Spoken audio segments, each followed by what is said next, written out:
Hi అండి, నేను మీ కేదారేశ్వర్ని. Welcome to Kedar's kitchen channel. ఈ రోజు వీడియోలో నేను కాల్షియం అండ్ హై ప్రోటీన్ ఉన్న బ్రేక్ఫాస్ట్ రెసిపీని చూపించబోతున్నానండి. పెసరపప్పు రాగులతో కలిపినటువంటి బ్రేక్ఫాస్ట్ రెసిపీని ఈ రోజు నేను చూపించబోతున్నాను. దానికోసం ముందుగా ఒక కప్ అంతా పెసరపప్పుని తీసుకొని శుభ్రంగా కడిగి నేను 2 hours వరకు నానబెట్టుకుంటున్నాను. మాక్సిమం 2 లేదా 3 గంటల వరకు నానబెట్టుకుంటే సరిపోతుంది. 2 to 3 hours తర్వాత చూడండి. సో ఈ పప్పు అంతా బాగా నానిపోయింది కదా, శుభ్రంగా వడగట్టుకొని ఇప్పుడు నేను మిక్సీ జార్లో వేసుకుంటున్నాను. ఇందులో తగినన్న నీళ్లు పోసుకొని చక్కగా మెత్తగా పేస్ట్ లాగా చేసుకుంటున్నానండి. సో ఇప్పుడు నేను పిండిని పేస్ట్ చేసుకున్నాను కదా, ఇప్పుడు ఒక గిన్నెలో వేసుకున్నాక ఒక కప్ అంతా రాగి పిండి తీసుకొని ఇలా చక్కగా కలుపుకుంటున్నాను. ఉదయం పూట మనకి ఈ బ్రేక్ఫాస్ట్ అనేది చాలా వరకు హెల్తీగా ఉండడానికి సహాయపడుతుందండి. సో ఇప్పుడు పిండి నేను నైట్ అంతా ఇలా నానబెట్టుకున్నాను. సో మీకు చూపిస్తున్నాను చూడండి, ఇలా పొంగులాగా వచ్చింది చూసారా. ఇలా ఉన్నప్పుడు మనకి పిండి అనేది బాగా నానిపోయింది. లేదు మీకు 4 to 5 hours వరకు కూడా నానబెట్టుకున్నా సరిపోతుంది.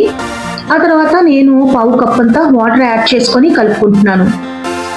రుచికి సరిపడా ఉప్పు వేసుకున్నాను. బేకింగ్ సోడా పావు స్పూన్ వేసుకుంటున్నాను. బేకింగ్ సోడా అనేది ఆప్షనల్ అండి, వద్దనుకుంటే మీరు స్కిప్ చేసుకోవచ్చు.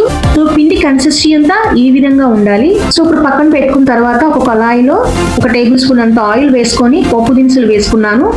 చిరుపట్లాడిన తర్వాత ఒక రెమ్మ కరివేపాకు, అలాగే ఒక ఉల్లిపాయని కట్ చేసి ఇలా వేసుకున్నాను. అలాగే ఒక పచ్చిమిర్చిని కూడా వేసుకున్నాను.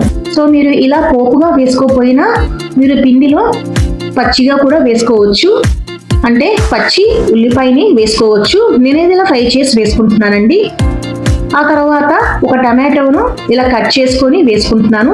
పావు స్పూన్ అంత ఇంగువ వేసుకొని ఇలా కలుపుకుంటున్నాను. నేను ఇలా ఫ్రై చేసుకొని కాస్త భిన్నంగా చేసుకుంటున్నానండి. ఇప్పుడు వేగిపోయింది కదా, స్టాప్ చేసుకొని ఇప్పుడు పక్కన పెట్టుకున్న పిండిలో ఇలా మిక్స్ చేసుకుంటున్నాను. ఆ తర్వాత పావు కప్ అంతా కొత్తిమీరని వేసుకుంటున్నాను. ఇదంతా ఒక్కసారి కలుపుకుంటున్నాను. నేను ఫ్రై చేసుకున్న ఇంగ్రీడియంట్స్ మీరు పచ్చిగా కూడా వేసుకోవచ్చు. మళ్ళీ ఒకసారి చెప్తున్నానండి. సో నేనైతే ఇలా ఫ్రై చేసి వేసుకున్నాను. టేస్ట్ కాస్త భిన్నంగా ఉండడం కోసం ఇలా వేసుకున్నానండి. ఇప్పుడు పిండి రెడీ అయిపోయింది కదా, నేను ఇడ్లీ ట్రే తీసుకొని ఆయిల్ స్ప్రెడ్ చేసుకొని చక్కగా ఇలా ఇడ్లీ వేసుకుంటున్నాను. 15 minutes వరకు ఉడికించుకుంటున్నానండి. అలాగే మనం చక్కగా ఇలా బంద్ దోశ కూడా వేసుకోవచ్చు. అది కూడా నేను మీకు ఒకసారి చూపిస్తాను. పెసరపప్పు ఒంటికి చలువ చేస్తుంది కదా, అందుకని నేను పెసరపప్పుతో ఇలా హెల్దీ అయిన బ్రేక్ఫాస్ట్ ని మీకు చూపిస్తున్నానండి. రాగి పిండి అనేది ఎముకలకు దృఢంగా ఉండడానికి, ఇంకా రోజంతా నీరసంగా లేకుండానికి, చాలా స్ట్రెంత్ గా ఉండడానికి మనకు ఉపయోగపడుతుంది కదా. ఇప్పుడు నేను మీకు బంద్ దోశ కూడా చూపిస్తున్నాను చూడండి. ఒక ప్యాన్ లో 1 టీ స్పూన్ అంతా ఆయిల్ వేసుకొని చక్కగా ఇలా బంద్ దోశ లాగా వేసుకున్నాను. మూత పెట్టి లో మీడియం ఫ్లేమ్ మీద 3 minutes కుక్ చేసుకున్నాను. ఆ తర్వాత నేను టర్న్ చేసి మరొక 2 minutes వరకు ఇలాగా కుక్ చేస్తున్నానండి. అంతేనండి, చాలా సింపుల్ గా చాలా ఈజీగా అయిపోయింది కదా. ఏదైనా కోకోనట్ చట్నీతో కానీ గ్రౌండ్ నట్ చట్నీ సర్వ్ చేసుకుంటే చాలా బాగుంటుందండి రెసిపీ.